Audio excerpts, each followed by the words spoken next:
Hi అండి, అందరు ఎలా ఉన్నారు? నేనైతే చాలా బాగున్నానండి.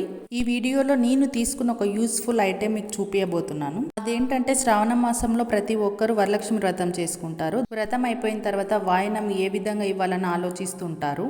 వాయనం మనమే ప్రిపేర్ చేసుకోవాలంటే అంత టైం ఉండదండి. సో అందుకోసము నేను కల్చర్ ఇన్ స్టైల్ అనే ఇన్స్టా పేజ్లో నుంచి ఇవి చూసి తీసుకున్నానండి. చాలా బాగుందండి. పైన లక్ష్మీదేవి పసుపు కుంకుమ గాజులు బ్లౌజ్ పీస్తో అంతా నీట్గా రెడీ చేశారండి. చూడడానికి బాగుంది. మనం ఎవరికన్నా వాయనం ఇచ్చినా వాళ్ళు చాలా హ్యాపీగా ఫీల్ అవుతారు.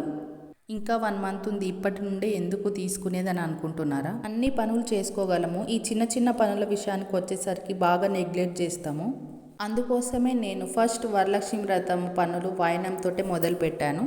నాకు ఈ ఐటెం బాగా నచ్చిందండి. దీనితో పాటు ప్యాకింగ్ కవర్ కూడా ఇస్తారు. అది కూడా చూడడానికి చాలా బాగుంది. అందులో పెట్టేసి వాయనం ఇస్తే వాళ్ళు చాలా హ్యాపీగా ఫీల్ అవుతారు.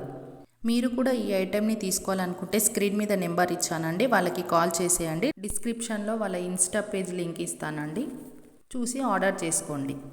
వీడియో నచ్చితే లైక్ చేయండి.